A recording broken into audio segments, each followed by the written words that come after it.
crítica literaria, digamos, dividida en dos, ¿no? Y de un lado está el escritor, voy a escribir un poco para que no me caiga nada. Y de otro lado está la academia. Ustedes van a pensar que esta contraposición es aburrida, que todo el mundo se queja de la academia. Yo creo que está mal quejarse de la academia.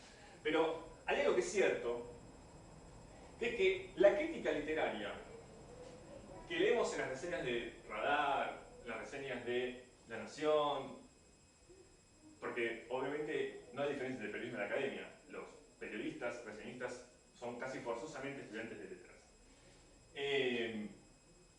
Y cuando un libro no les gusta, se puede hablar de Derrida, ¿no? La contraposición esta que me parece esclarece en qué lugar se pone el crítico normalmente para leer un libro. Se pone acá, es del lado de la academia, del lado de las Entonces me pareció que el crítico tenía que pasarse del lado, pensar desde los problemas del escritor, ¿no? Yo no podría poner, no sé, cosas como otra categoría que fuese público, pero me niego, y después voy a decir por qué. Pensar, digamos, una crítica al lado del escritor. Entonces, digamos, eso ya implica, creo, empezar a reconsiderar la idea de la pedagogía, entre muchas otras cosas. Para empezar, con un escritor tiene el problema de que tiene que aprender a escribir. Si yo estoy leyendo a Borges, y aprender a leer, si yo estoy leyendo a Borges, yo ya sé que Borges es bueno. Y puedo hacer una lectura sensacional de Borges, pero Borges ya es bueno. O sea, ¿qué es lo que no hace la academia? Lo que no hace la academia es, lo que no hace la academia, digamos, con la literatura contemporánea, la que es establecer valor literario. Es decir, dividir entre lo bueno y lo malo en el momento que pasa. Hay contraejemplos, por supuesto, pero son menores. No es la instancia que legitima primero la academia. Para mí es la última. Cuando ya pasó por el consenso de los otros escritores, básicamente. Desde el punto de vista de un escritor, de un crítico literario, uno no puede darse el lujo de dejar afuera un escritor como Flaubert porque no coincide con las preocupaciones teóricas que uno tiene. Lukács, por ejemplo, es muy famoso por haber escrito Pestes de Kafka. Para sostener su teoría, había que dejar afuera a Kafka. Y esto se puede hacer con casi todos los autores, ¿no?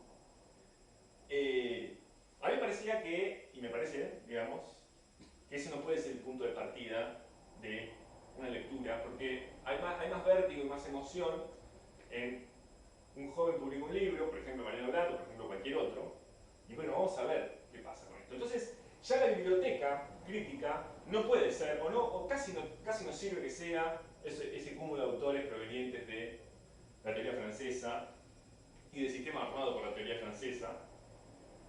Tenía que provenir de la crítica escrita por los escritores. ¿Para quién escriben los críticos académicos? Para los estudiantes y para otros académicos. ¿Para quién escriben los escritores que son críticos? Para los futuros y jóvenes escritores. Ese es el foco. Entonces ahí el nombre clave, para mí, para muchos también, eso, también una herencia, por ejemplo, sería Ezra Pound. Pound se caracterizó por haber descubierto autores como Eliot, Joyce, William Carlos Williams, etcétera, etcétera, etcétera. Descubierto significa, se publica y es el primero en salir a decir, este es bueno. Alguien que hizo algo parecido en Argentina fue Foucault, ¿no? Por ejemplo, publicando Sebregondi retrocede, de Osvaldo Lamborghini, por ejemplo, publicando en esta editorial Alambres de Perlonger. Esa crítica literaria, ¿en qué se fija? ¿Se fija en si yo tengo una coincidencia ideológica o teórica, que es lo mismo, con el autor, como sucede acá? No. Lo que se fija es si el libro es singular, es decir, si es nuevo. Si hace algo que no se venía haciendo. Porque la crítica, y esto en realidad es lo que termina pasando siempre, digamos, lo que se valora fundamentalmente en un autor, no es que escriba bien o mal, porque esas son cosas que son variables.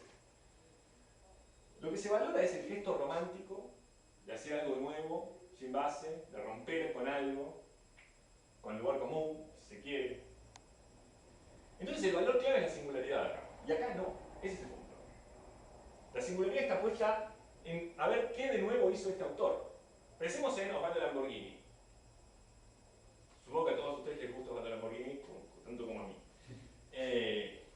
Digamos, Osvaldo Lamborghini en algún momento tuvo 27 años y estaba por escribir o escribiendo El Fior, ¿no? Bueno, había que darse cuenta. La función de los críticos y de los escritores que devienen críticos y viceversa es apostarlo todo a esos tipos.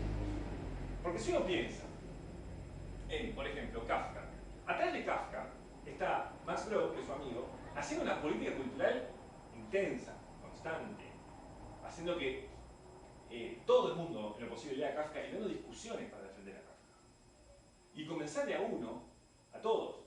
El caso de Borges es muy parecido. O sea, sabemos que ¿cuántos libros vendió Borges con Historia Universal de la Infamia? Nada, digamos. O sea, 300 en cada de 100. En números muy bajos.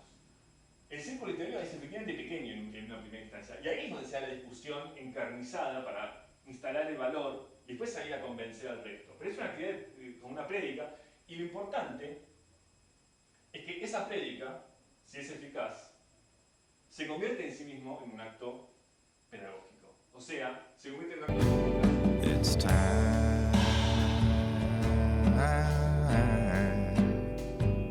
to put God away.